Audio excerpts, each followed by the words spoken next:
in English there are, if you'd like to analyze, at least there are 5 patterns of sentences or sentence patterns. The first pattern is there to be noun. There to be noun. Jadi there is cat, itu intinya begitu.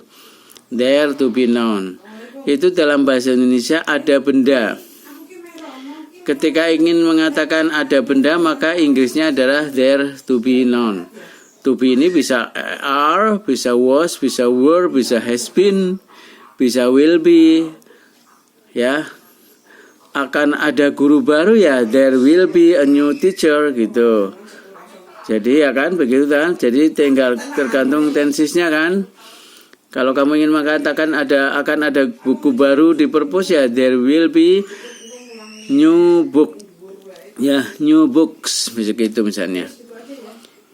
Kalau yang ini yang umum yang sudah kau dapatkan sejak SD, yaitu ada buku, ada pulpen, ada orang di rumah, ada mobil di garasi, there is a car in the garage, there is a book on the table, there is a pen on the table, there is a cat, Adapun running itu hanya tambahan yang sedang lari naik dan turun di kebun. Ini hanya tambahan ing ini menunjukkan yang sedang. Kalau ada ing berarti yang sedang. Tapi yang pokok adalah there to be noun. There is cat. Strand itu hanya kata sifat. Kemudian dalam bahasa Inggris ini hanya untuk mengatakan yang negatif. There is not.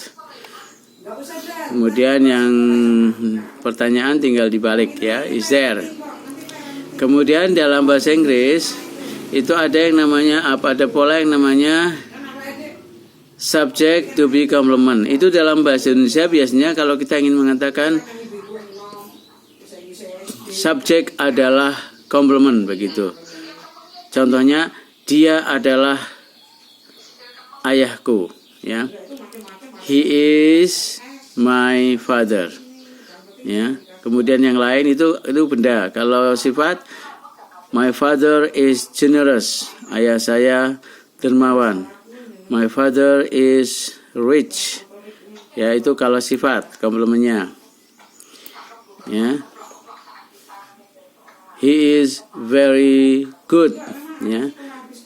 Itu komplemennya. Sifat. Kalau yang komplemennya keterangan tempat my father is in Jakarta. The cat is under the table. Itu kalau komplemennya berupa tempat, berupa tempat. Dan itu sudah ada ketika SD, sehingga tinggal kita buat untuk dimanfaatkan untuk menulis maupun bicara maupun nanti menganalisa soal grammar TOEFL misalnya. Apakah kalimatnya berpola there to be noun? Apakah kalimatnya yang kamu akan kerjakan grammar TOEFL-nya misalnya subject to be complement, nanti dilihat. Kemudian pola berikutnya, untuk yang pola ini satu lagi, kalau komplemennya berupa gerund, maka yang betul nanti kalau mau ngomong ke Inggris, my hobby is reading misalnya, maka komplemennya berupa gerund, maka harus ing, my hobby is reading. Maka ini diganti menjadi watching Netflix and reading novel. Ini yang dalam grammar namanya paralel. Kalau di sini sudah watching, maka di sini reading. My hobbies are dan karena hobinya lebih dari satu, maka pakai are. My hobbies are jangan lupa watching Netflix and reading novel. Sehingga nanti negatifnya tinggal are not. Ing dan ing lagi. Are your hobbies, begitu Are your hobbies ing, watching and reading, begitu. Kemudian pola ketiga dalam bahasa Inggris itu yang dalam bahasa Indonesia biasanya begini. Itu biasanya dalam bahasa ilmiah nanti kalau baca-baca buku ilmiah atau mungkin mendengarkan pidato atau mungkin untuk nasihat. It is important to learn English misalnya. It is nice to meet him ya. Kalau dilihat dari dua kalimat saja menjadi rumus. Sudah bisa kita buat rumus yaitu it ya, lihat nih it. Kemudian diikuti apa? To be. Lalu diikuti apa? Sifat. Lalu diikuti apa? To, tapi diikuti verb ya, jangan lupa. To verb 1 maksudnya. Contoh, it is important to learn English. It is hard to do the exercises. It is hard to understand about him. Ya, kamu mungkin bisa buat kalimat gitu ya. Sulit memahami dia ya, kamu buat kalimatnya. It is hard to understand him. Jadi kalau dibuat rumus it, to be, lalu lihat adjektif, kemudian baru to, lalu verb 1. Nah, kalau dilihat nice ini mungkin di kamus belum pas karena dicari saja kata kerja. Nice sepertinya di kamus Google Translate ini kata sifat. Ya, sehingga ganti saja kalau mau menyenangkan ya, it is hard to please him misalnya, to please someone who doesn't ya, dilihat karena present who doesn't like me. Sulit menyenangkan, menghibur boleh juga. It is hard to entertain. Entertain kata kerja satu toh. It is hard to entertain someone ya, tanpa with ya, someone who doesn't like me. Seseorang yang tidak suka dengan saya. Jadi nanti diganti semua ya, menjadi to entertain boleh, with-nya dihilangkan. Tapi nanti diungkapkan begitu. Who doesn't ya. Lalu yang untuk yang ini apakah boleh kata benda? Artinya diganti kata benda boleh. Contoh adalah kebahagiaan saya. Bicara dengan Bapak, dengan Anda. It is my happiness ya. To talk to you ya, to meet him ya, it is my happiness. Cirinya benda kalau happy menjadi ness, ada s-nya, ess, ness ya. It is my happiness. It is time juga boleh karena time itu waktu. It is time to study English. It is time to speak English. Ya, boleh benda di sini. Ya, atau dua-duanya silakan. Yaitu yang sifat sendiri, yang benda juga sendiri. Kemudian yang keempat, itu kalau dalam bahasa Indonesia, subjek di begitu. Tembok dicat, buku dibaca. Mereka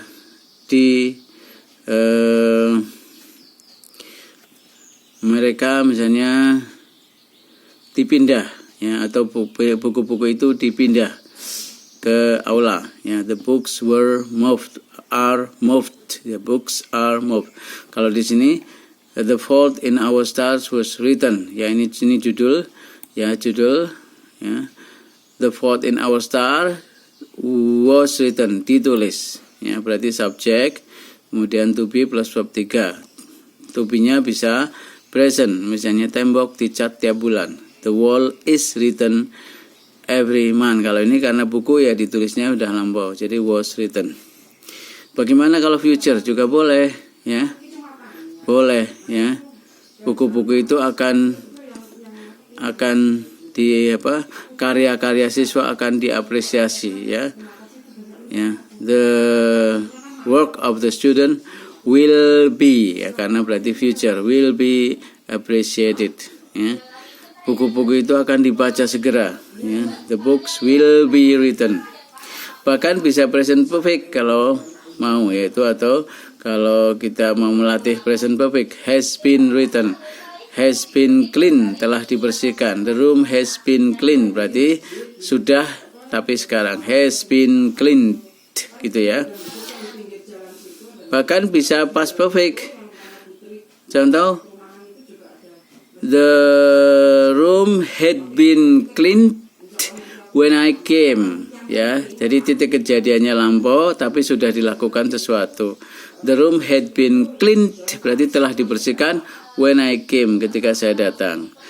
The books ya had been read ya when I came ya.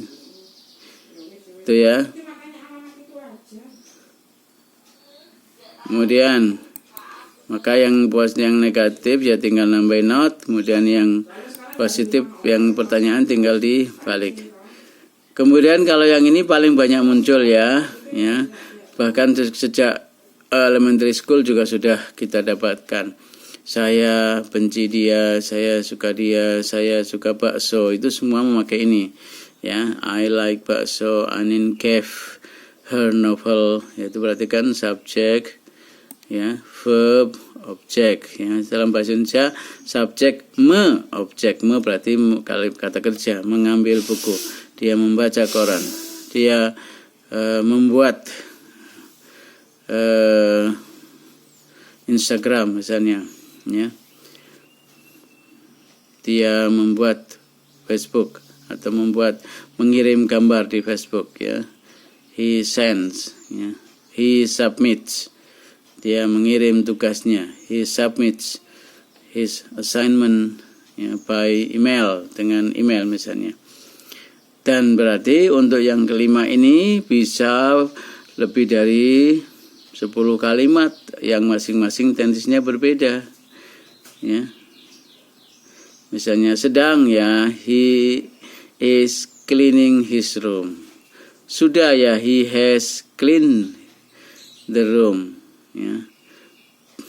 Masih dan sedang, he has been cleaning the room for 3 hours. Dia masih dan sedang membersihkan selama 3 jam dan sekarang masih. Akan, ya, he will clean the room, ya. Akan sedang, he will be cleaning the room at 7 tonight, ya. Akan sedang nanti malam jam 7.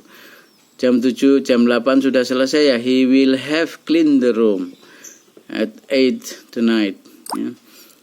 Gitu, ya. Bahkan bisa past tense, he cleaned the room yesterday, ya.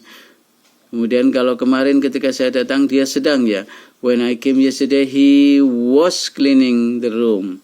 Ini semua sama polanya, ya.